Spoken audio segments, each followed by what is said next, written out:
A black man running, especially here in New York, we already a threat outside of your doors. I mean, even inside now, you're a target and you're a threat. But outside, I'm more of a target and a threat. And while running black, man, it's just a scary thing. I'm back here talking in 2020 about the same shit that happened to Emmett Till. The only difference is that Emmett Till happened in black and white, and today everything that's happening is happening in color.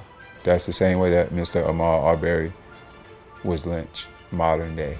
An unarmed black man who was shot while jogging in his neighborhood back in February. You can be doing the exact same thing that they're doing when you're running by. They put their heads down, maybe a couple 100 feet ahead until they get by me.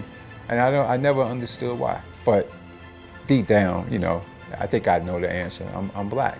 And they think I'm scary, like I'm gonna rob them running.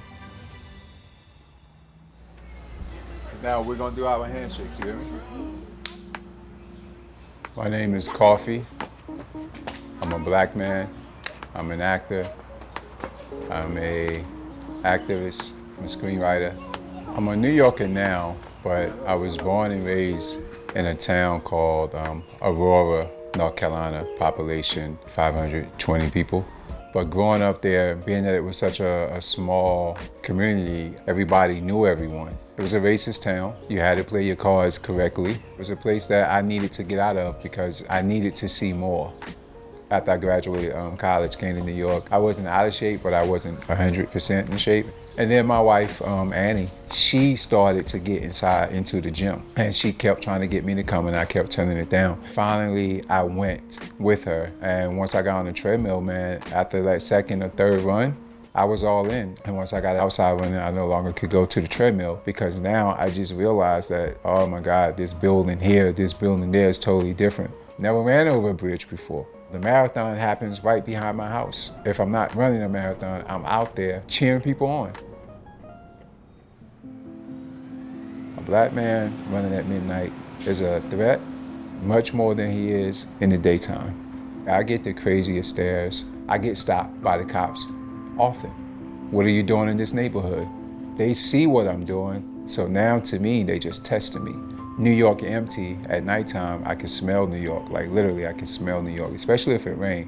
You can smell the dirty blocks from the clean blocks. One of the things that carries me to run at midnight is just because it's different and, you know, Gotham City. What better way to experience New York City than at nighttime? My wife used to tell me all the time, I love you, I love you, I love you.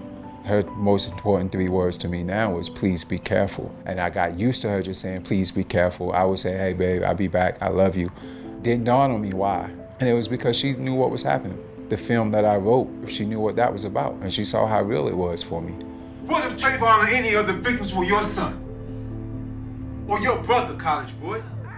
Trayvon Martin is what sparked the generation today. That's when their eyes became open. They don't know anything about Sean Bell. They was too young. And with Emmett Till, they got away with it. They sold their story. Those are things that my grandfather taught us. Then you see, give me a second. Yeah. Hey, give me some tissue.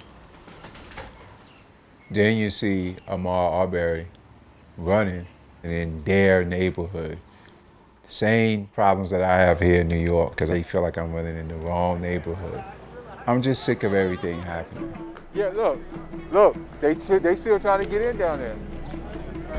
There was a protest out in front of my house. They walked by and I got involved and it was a peaceful protest. Oh, okay, so now the cops are over here directing it. Came home and the next morning, we do long runs on Saturdays anyway, but during that run I had a lot of thinking to do. I have a small voice in the running community, so let me come up with an idea to try to get all these crews together. So I got in contact with some team leaders, and all of them said yes. At first, I was only expecting maybe 40 to 60 people. 2 weeks later, we out here, actually about to make a change for the running community. But I was never good at math anyway, so I can see now that my math was completely off. Turned out to be 1,500. if not more. That was incredible to see from just an idea that sparked 2 weeks before the event happened. And next thing you know, man, all these people came out from all different walks of life. White people, black people, Hispanic people, Asian people. We've always been a diverse group, but we are meant to recognize each other, not despise one another. And that's what we have to continue to do as a running community. I think we're closer to having some type of change. I'm not exactly sure on what that change is yet. We want systemic racism to end. It exists. If you don't believe it, it was in our backyard. They showed us right in our face. Hey guys, first of all, I just want to say thank you guys for coming out. Thank you for actually running the 2 miles.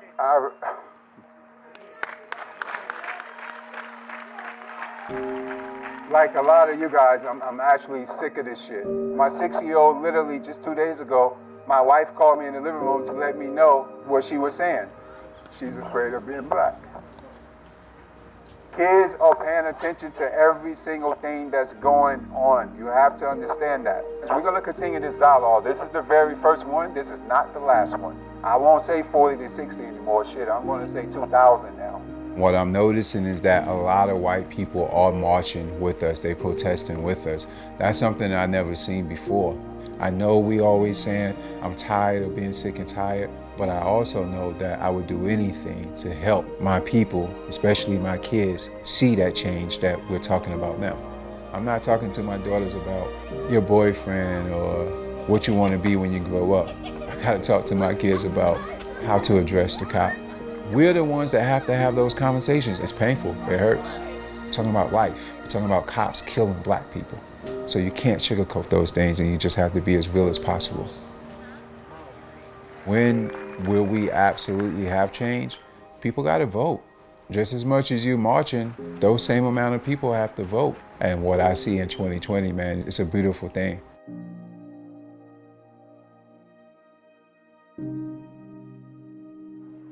On your mark, get set.